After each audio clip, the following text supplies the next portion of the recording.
Bonjour à toutes et à tous, bienvenue dans cette nouvelle édition. Juste avant de vous présenter mon invité, je vous présente son livre. Ça s'appelle Transmission. Ce livre, c'est le vôtre, Sandrine Filassier, bonjour. Bonjour. Alors, avant de raconter l'histoire de Transmission, Oui. vous êtes ici en plus pour parler un petit peu de tout l'imbroglio qu'il y a eu autour de son édition.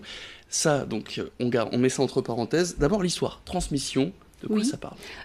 C'est une romance. Au début, ça se passe entre deux protagonistes qui héritent d'une maison. Donc, ils se rendent dans le sud de la France, avec un beau décor pagnolesque, comme je les aime. Et puis, ils vont découvrir dans cette bastide qu'il y a eu un drame, même plusieurs drames. Donc, il va avoir une enquête. Ils vont se charger de découvrir ce qui se passe. Donc, c'est une atmosphère assez étrange, un peu paranormale aussi. Un peu de surnaturel. Du surnaturel, bien sûr. Et puis, il va se passer... Dites pas trop, dites-en pas trop. Non, je ne voudrais pas spoiler la fin, parce que c'est le dernier mot à la mode. Spoiler. Non, on dit spoiler. Spoiler. Ouais, spoiler, c'est voler quelque chose, et spoiler, c'est dévoiler la fin. Ce sera donc spoiler. C'est un nouveau mot. Très bien. Transmission, donc Sandrine Filassier. Oui. On va revenir. Donc vous nous avez raconté l'histoire. C'est votre 8e roman, le 8e que vous auto-éditez. Oui. Celui-ci a bien failli être édité et c'est l'une des raisons pour lesquelles on va parler avec vous. Qu'est-ce qui s'est passé concrètement? Où en est donc l'édition? Ça y est, vous avez récupéré les droits et vous rééditez vous-même ce livre, c'est bien ça? Oui.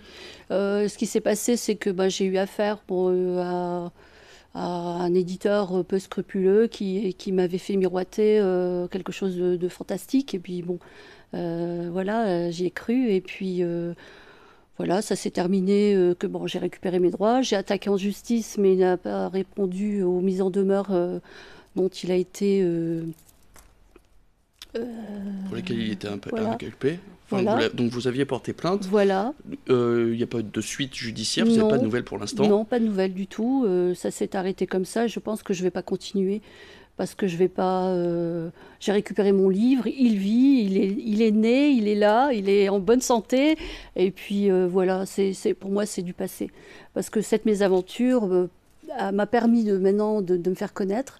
Et le livre, il marche à fond les ballons. Il marche très très bien. Et voilà, c'est une mésaventure qui m'a permis aussi de me faire connaître. Malheureusement, avec les 2 articles de La Voix du Nord, ça m'a donné l'envie de me dépasser encore plus.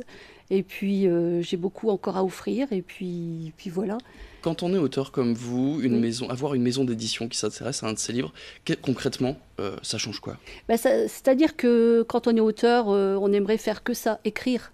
Quand on s'auto-édite, on doit diffuser, on doit faire la promo, on doit donner plus de soi-même, on doit faire du commercial, et du commercial, je ne sais pas faire, je ne savais pas faire ça au début, donc je dois me vendre, et c'est difficile de se vendre.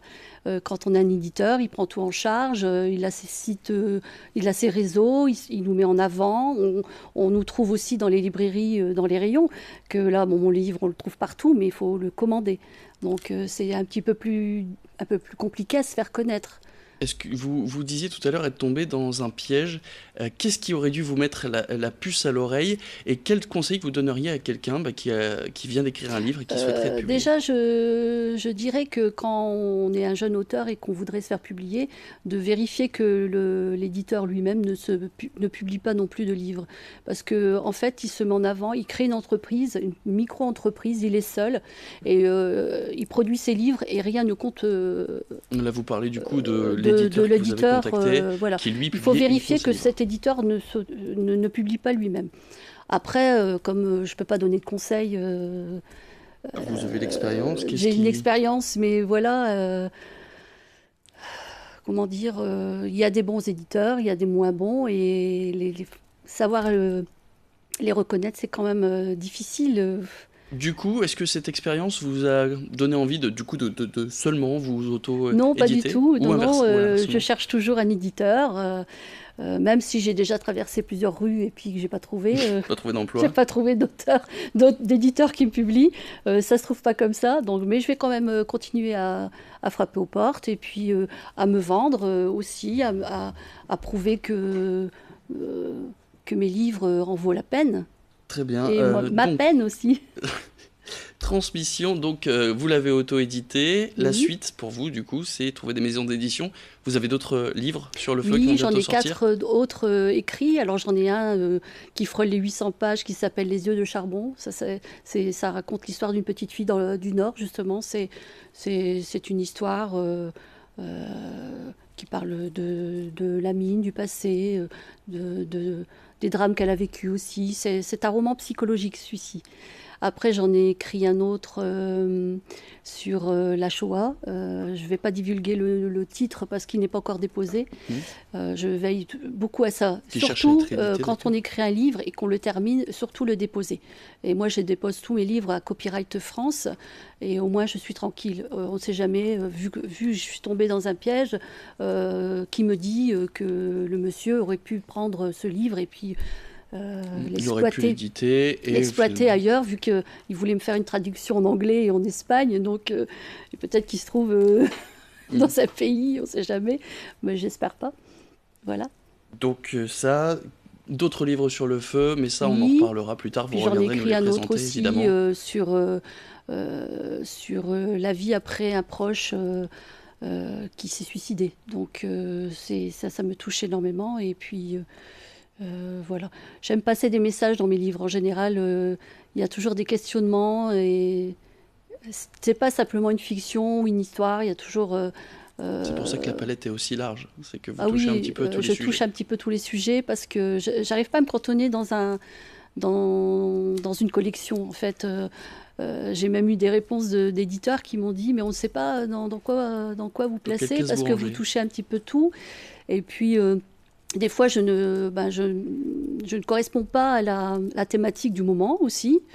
Donc, voilà, je suis un extraterrestre. Merci beaucoup, Sandrine Filassier, l'auteur de Transmission, donc auto-édité, dont on parlera bien évidemment de vos prochains livres qui arrivent bientôt. Vous nous tiendrez au courant, vous reviendrez sur ce plateau. J'espère, parce que j'espère trouver... l'éditeur, et puis de toute façon on le trouve partout. Puis je remercie aussi Angelo à Le Forêt qui distribue mon livre. C'est un bar littéraire et j'adore le concept et l'idée. On le retrouvera aussi sur internet, votre livre. On le trouve dans toutes les plateformes, les librairies et aux éditions du net. On peut le commander directement aussi. Parfait. Et par moi aussi avec une dédicace. Merci beaucoup Sandrine Filassier, c'est la fin de cette interview. Bonne journée à tous.